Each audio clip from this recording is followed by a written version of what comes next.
నమస్కారం. నేను BS talk show host, అలాగే Telangana union of online working journalist ప్రెసిడెంట్ని.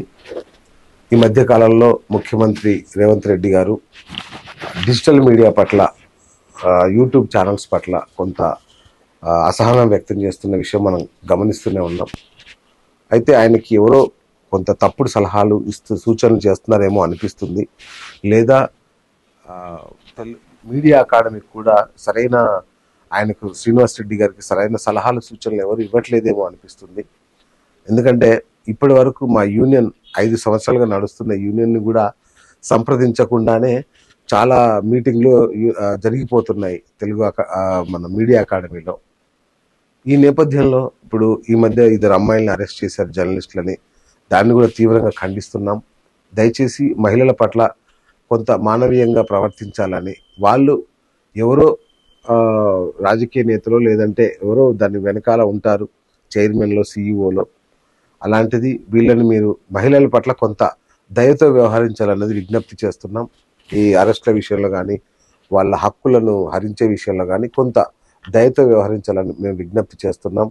ఇక జర్నలిస్టులు ఎవరో తేల్చండి అని ముఖ్యమంత్రి గారు పదే పదే అంటున్నారు. ముఖ్యమంత్రి గారు దయచేసి మీరు జర్నలిస్టులు ఎవరో తేల్చే పని మీరు పెట్టుకోకండి.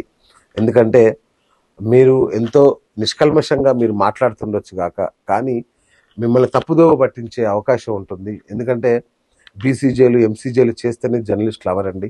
శాటిలైట్ ఛానల్స్లో కానీ, ఇంతకుముందు ప్రింట్లో కానీ ఎవరు అర్హతలతో జర్నలిస్టులు అయిన దాఖలాలు లేవు.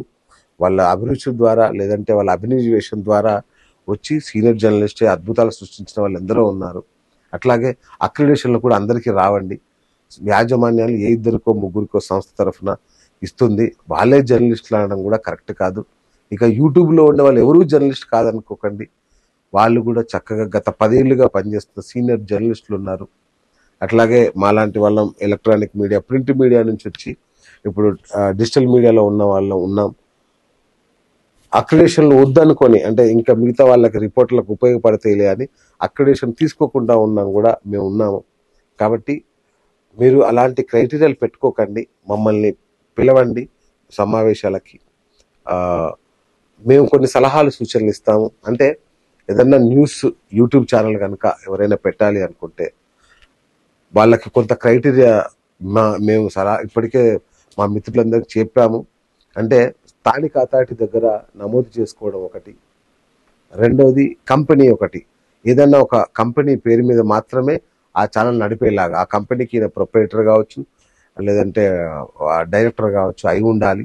అట్లాగే న్యూస్ నడిపే యూట్యూబ్ ఛానల్ యాజమాన్యం సిఇఓగా కానీ చీఫ్ ఎడిటర్గా కానీ కనీసం ప్రింట్ ఎలక్ట్రానిక్ మీడియాలో 3 ఏళ్ళు కనీసం పనిచేసిన అనుభవం కానీ లేదా జర్నలిజంలో చదువుకొని కానీ ఉండాలి అనే ఒక నిబంధన తీసుకురావడం. ఇట్లాంటి కొన్ని నిబంధనలు తీసుకురావడం ద్వారా మనం మీరు అనుకున్న మార్పులు సాధించవచ్చు. దానికి ఎవరో వీళ్ళు జర్నలిస్టులను తేల్చాల్సిన అవసరం లేదు సీఎం గారు.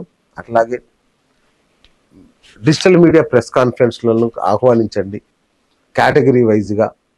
అంటే మీరు యూట్యూబ్లో ఎవరిని గుర్తించకపోవడం వల్ల, అసలు యూట్యూబ్ ఛానల్స్నే గుర్తించకపోవడం వల్ల, వాళ్ళని ప్రెస్ మీట్లోకి పిలవకపోవడం వల్ల, వాళ్ళని ప్రధాన స్రవంతిలో మీరు భాగస్వామ్యం చేయకపోవడం వల్ల వాళ్ళు మమ్మల్ని ఎవరు గుర్తించట్లేదు, మేము ఎవరికి సంబంధం లేదు అన్నట్టుగా ఉండే పరిస్థితి ఉంది. కాబట్టి ఫస్ట్ మీరు డిజిటల్ ప్రెస్ మీట్లను ఆహ్వానించండి. డిజిటల్ మీడియాలో మీరు ఒక క్రైటీరియా నిర్ణయించుకోండి. అది 1 మిలియన్ ప్లస్ సబ్స్క్రైబర్సా, 500 ప్లస్ సబ్స్క్రైబర్సా, ఇట్లా ఒక నిర్ణయించి అలాంటి వాళ్ళకి మాత్రమే ప్రెస్ మీట్లకి అర్హత ఉండేలాగానో మరి మీకు నచ్చిన ఒక ఫ్రేమ్వర్క్ చేయండి. అలా డిజిటల్ ప్రెస్ మీట్లను పిలిస్తే వాళ్ళు వస్తారు, మీతో ఇంటరాక్ట్ అవుతారు. అప్పుడు మంచి చెడు వాళ్ళ ముఖాముఖి తెలుస్తుంది. కాబట్టి ఇట్లాంటి తప్పులు జరగకుండా ఉండే అవకాశం ఉంది. ఇక ముఖ్యంగా సీఎం గారు రాజకీయ ప్రేరేపితమైన యూట్యూబ్ ఛానల్స్ ద్వారా జరిగే ప్రచారం వేరు. ఆ 2 అమ్మాయిల నేపథ్యం అవన్నీ కూడా మీకు తెలుసు కూడా, మీరు ఇట్లా చెప్తున్నారు. సరే, మీరు ఆ విషయాన్ని ఎలా డీల్ చేస్తారు అనేది మేము గమనిస్తున్నాము. అయితే మీరు రాజకీయ ప్రేరేపితమైన ఛానల్స్ విషయంలో కానీ మిగతా ఛానల్స్ విషయంలో కానీ మీరు ఏ వైఖరి తీసుకున్నా ఒకటైతే వాస్తవం, పరిధి దాటిన వాళ్ళు ఎక్కడున్నా ఎవరైనా వాళ్ళకి రాజకీయ ప్రేరితం అయినా కాకపోయినా శిక్షించే అధికారం మీకుంటుంది.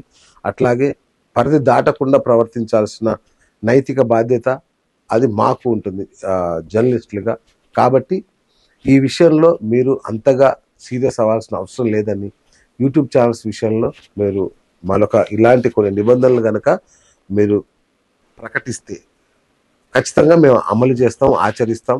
అప్పుడు ఇట్లా వ్యక్తిగత దూషణలకి బూతులకి అవకాశం లేక ఉంటుందని అనుకుంటున్నాం సీఎం గారు.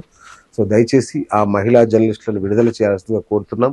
అట్లాగే యూట్యూబ్ ఛానల్స్ స్వీయ నియంత్రణ పాటించేలాగా శిక్షణ కార్యక్రమాలు అందరినీ భాగస్వామ్యం చేయండి. మేము 5 ఏళ్లుగా యూనియన్ నడుపుతున్నా, ఇంతవరకు శిక్షణ కార్యక్రమాలు జరుగుతున్నాయి మీడియా అకాడమీలో, కానీ మాకు ఎలాంటి పిలుపు లేదు. అంటే దాదాపు 100కు పైగా YouTube channels, main stream YouTube channels ఉన్న యూనియన్ని పిలవకుండా కొందరు వాళ్ళ స్వార్థం కోసం, వాళ్ళ నాయకత్వం వాటి కోసం శ్రీనివాస్ రెడ్డి గారికి తెలియకుండా చేస్తున్నారేమో అనేది మాకు ఒక డౌట్. మేము చెప్పినా కూడా మమ్మల్ని ఆహ్వానించట్లేదంటే దీని వెనుక ఏదో జరుగుతుందని మేము అనుకుంటున్నాం. సో దయచేసి ఈ యొక్క విషయాల్ని మీరు పరిగణలోకి తీసుకుంటారని భావిస్తున్నాం. థ్యాంక్ యూ సీఎం గారు.